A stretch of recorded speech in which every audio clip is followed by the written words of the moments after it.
Sunday అంటేనే non veg special కదా! ఈరోజు మనందరికి ఇష్టమైన చేపల పులుసు.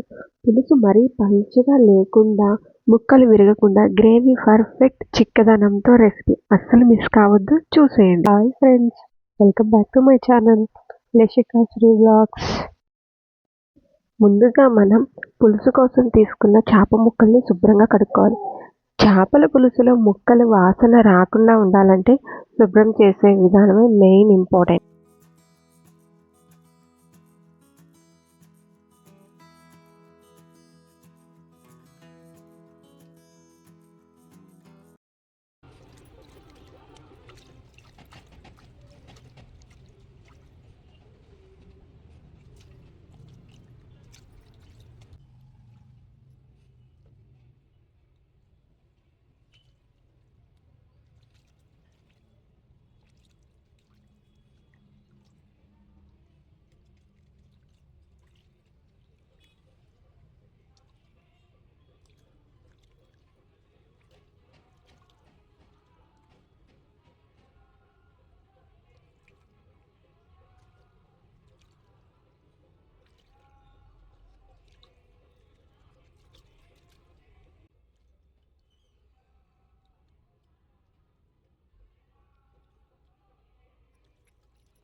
ముక్కలని బాగా కడిగిన తర్వాత దానిలోకి కొద్దిగా ఉప్పు వేసి చాలా బాగా కలపాలి. చూడండి ఎలా కలుపుతున్నామో, అలాగే చాలా బాగా వాటిని కలుపుకోవాలి.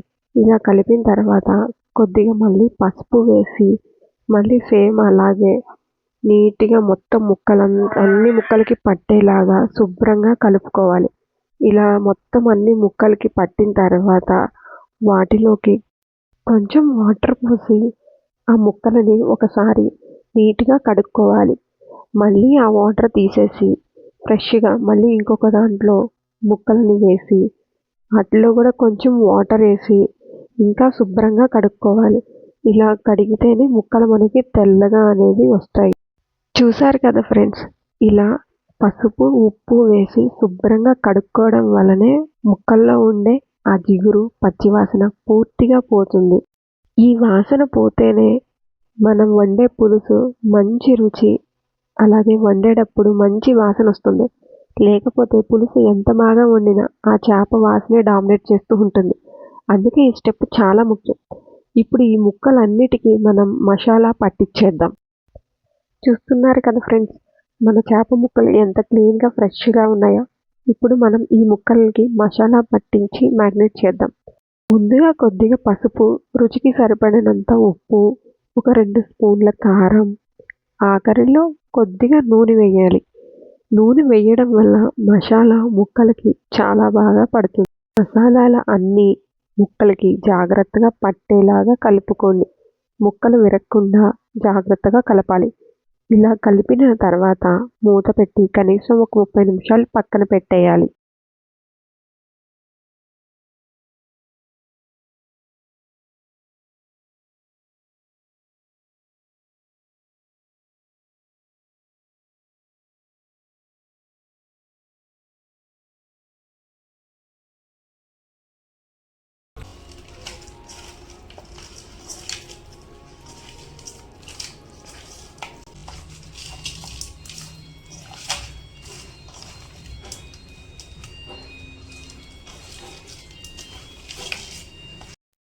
ఈ గ్యాప్లో మనం పులుసుకు కావాల్సినవన్నీ ప్రిపేర్ చేసుకుందాం.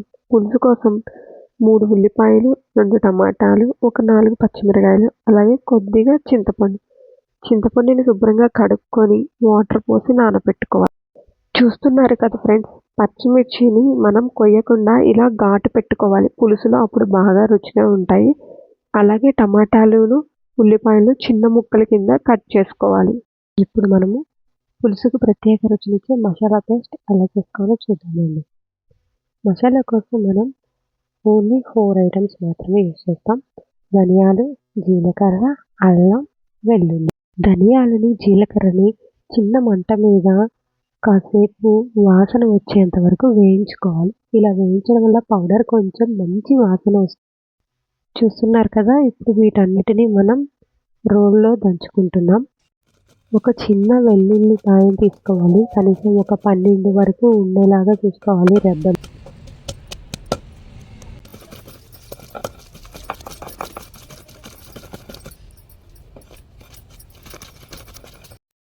ఇలా మెత్తగా పేస్ట్ అయ్యేంత వరకు దంచుకొని మసాలాని పక్కకు తీసుకొని ఆ వాటర్ను కూడా పులుసులో యూస్ చేసుకోవచ్చు. ఇప్పుడు మనం పులుసు కోసం ఒక వెడల్పాటి ప్యాన్ అడుగు మందంగా ఉండేదాన్ని తీసుకోవాలి. వేడయ్యాక పులుసుకి సరిపడా నూనె వేయాలి. నూనె కొంచెం ఎక్కువ ఉండేలాగా చూసుకోవాలి. అప్పుడే పులుసు రుచిగా ఉంటుంది. నూనె వేడయ్యాక ముందుగా పచ్చిమిర్చి వేసి కొద్దిగా వేగనివ్వాలి. పచ్చిమిర్చి వేగాక సన్నగా తరిగిన ఉల్లిపాయ ముక్కల్ని కూడా వేసుకోవాలి. ఉల్లిపాయ ముక్కలు త్వరగా వేగడానికి కొద్దిసేపు మూత పెట్టి మాడిపోకుండా చూసుకుంటూ గోల్డెన్ బ్రౌన్ వచ్చేంత వరకు వేయించుకోవాలి. చూసారు కదా ఫ్రెండ్స్, ఇలా ఉల్లిపాయ ముక్కలు అనేవి మనకి గోల్డెన్ బ్రౌన్ కలర్ వచ్చిన తర్వాత సన్నగా కట్ చేసుకొని పెట్టుకున్న 2 టమాటా ముక్కలను కూడా ఇందులో వేసుకోవాలి. టమాటా ముక్కలు త్వరగా మగ్గడానికి కొంచెం ఉప్పు అలాగే పసుపు వేసి కలుపుకొని మూత పెట్టుకోవాలి. టమాటాల్లో పూర్తిగా మెత్తగా మగ్గేంత వరకు ఉడికించుకోవాలి. అడుగు పట్టకుండా చూసుకోవాలి. టమాటా ముక్కలు అనేవి పూర్తిగా మగ్గాక మనం ముందుగా గ్రైండ్ చేసి పెట్టుకున్న మసాలా పేస్ట్ని కూడా వేసి పచ్చివాసన పోయేంత వరకు బాగా కలుపుతూ వేయించుకోవాలి. మసాలా పేస్ట్ వేసాక అడుగంటుతూ ఉంటుంది, చూసుకోవాలి. మసాలా పేస్ట్ అనేది పూర్తిగా వేగిన తర్వాత మనకి స్టవ్ని సిమ్లో ఉంచుకోవాలి. ఇప్పుడు మనం ముందుగా మ్యారినేట్ చేసి పక్కన పెట్టుకున్న చేప ముక్కలని ఒక్కొక్క దాన్ని జాగ్రత్తగా వేసుకోవాలి. వీడియోలో చూపించినట్టుగా జాగ్రత్తగా ఒక్కొక్క పీస్ని వేసుకోవాలి. చూస్తున్నారు కదా ఫ్రెండ్స్, ముక్కలని నూనె వేయడం వల్లే ముక్కలకు కారం ఎంత బాగా పట్టింది. అన్ని ముక్కలు అనేవి వేసిన తర్వాత అసలు స్పూన్తో కలపకూడదు. నేను వీడియోలో చూపించినట్టుగా గిన్నెని పట్టుకొని మెల్లగా తిప్పుతూ కలపాలి. ఇలా కలపడం వలన ముక్కలు అసలు విరగవు.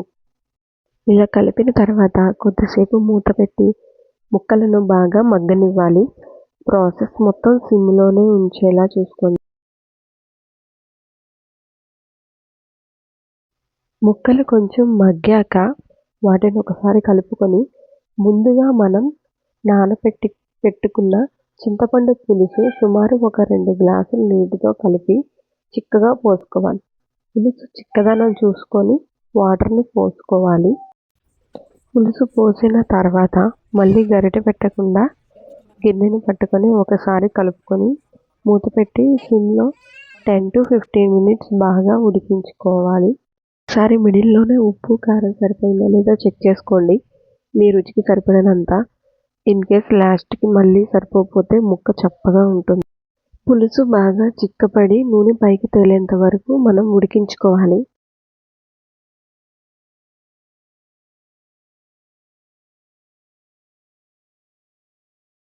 ఉన్నారు కదా ఫ్రెండ్స్, ఇలా నూనె పైకి వచ్చి చిక్కగా పులుసు అయ్యేంత వరకు ఉడికించుకోవాలి. తర్వాత అందులోకి కొద్దిగా కొత్తిమీర వేసి ఒకసారి మళ్ళీ గిన్నెని పట్టుకొని కలుపుకోవాలి. ఫ్రెండ్స్, ఎంతో రుచికరమైన చేపల పులుసు రెడీ అయిపోయింది. ముక్కలు చూడండి ఎంత పర్ఫెక్ట్గా ఉన్నాయో, అసలు ఎక్కడా విరగలేదు.